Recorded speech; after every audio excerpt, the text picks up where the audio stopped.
All right, let's dive into an idea that feels a little backward, but is incredibly powerful. The idea that the real secret to getting more done, to achieving more, might actually be knowing when to hit the brakes. It's an ancient way of thinking, but trust me, it has everything to do with how we win or lose in our lives right now. Have you ever been there? You're just grinding, putting in all the hours, all the energy, but you're not moving forward. In fact, maybe you're even going backward. It's so frustrating, right? Well, it turns out this isn't just you. It's a classic trap that so many of us fall into. And you can see it play out all the time. You have this ambition, right? So you overwork yourself, thinking it'll land you that promotion. Or you micromanage your team because you want everything to be perfect. But what happens? The ambition backfires. You end up completely burned out, your health takes a hit, and your team, they resent you. And all their creative spark is just gone. Your best intentions are literally sabotaging you. You know, this isn't some new age productivity problem. This is a human problem, and it's as old as time. In fact, there's a really powerful ancient warning that gets right to the heart of this: the danger of pushing things just a little too much. Think about this. Fill a cup to the brim, it spills. Sharpen a blade too much, it snaps. I mean, how simple is that? But it's so deep. The point isn't just that you lose a little bit, it's that you lose everything. The cup that spills ends up empty. The blade that snaps becomes totally useless. It's the perfect metaphor for how we accidentally ruin our own hard work. And this warning goes even deeper. It points to one of the most dangerous side effects of success: hubris. You know, that arrogant pride. It's the trap we set for ourselves when our own wins start to work against us, inviting disaster. And check out the psychology here. It's saying that when you become obsessed with showing off your success or desperately trying to hoard all the rewards, you actually make yourself weaker.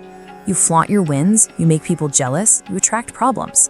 You try to lock up all your money, and you end up a prisoner to it. And history is littered with cautionary tales. Look at Enron, a company so obsessed with more profit that they sharpened the blade with shady accounting until the whole thing just snapped. Total collapse.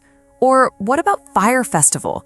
That was flaunting success on a whole other level, a success that wasn't even real, and it led to an absolute public disaster.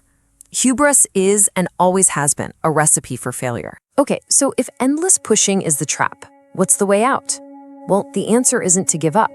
It's about finding a much smarter, more sustainable way to grow. And for that, the best teacher we have is nature itself. Here's the core idea: do the work, then step back. That's it.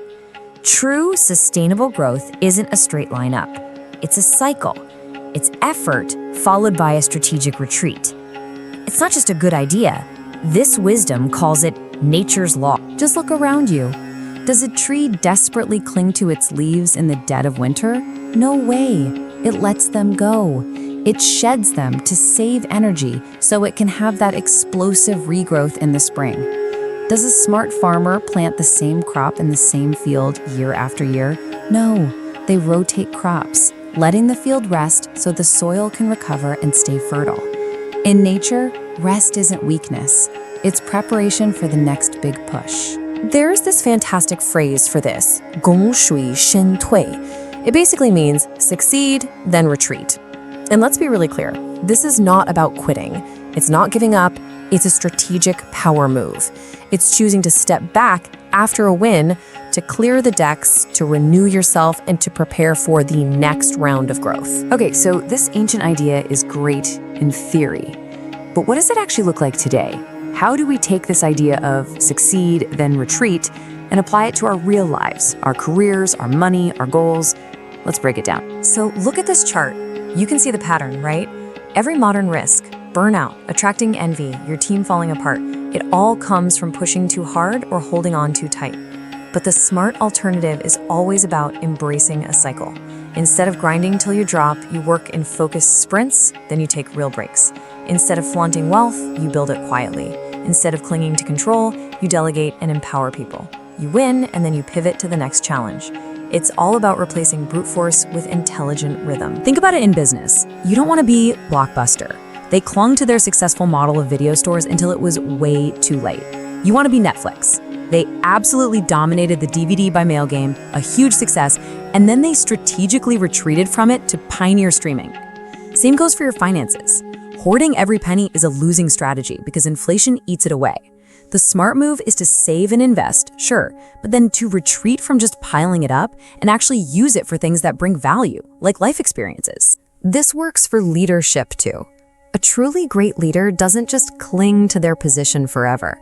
They guide a project to success, and then their very next move is to train their successor. They step back to let their team grow. And it's exactly the same with personal growth.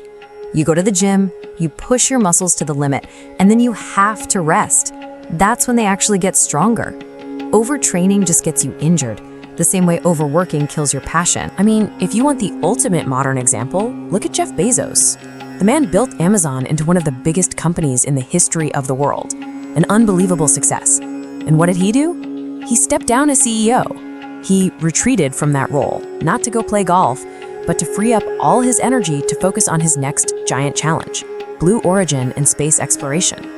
He achieved a massive success, then stepped back to create the next one. So maybe the simplest way to think about all this is to flow like water, not to be a dam. A dam's whole job is to stop, to hoard, to control, but it's under constant pressure and it always risks breaking. Water, on the other hand, just flows. It moves, it shapes the landscape, and it keeps going. That dynamic, powerful flow is what creates real, lasting impact. So I want to leave you with a question to think about. Take a look at your own life, your job, a project you're leading, a personal goal. What is the thing you've successfully built? What is the cup that you are maybe feeling a little too full right now? And what might you need to strategically let go of in order to make space for whatever amazing thing is coming next?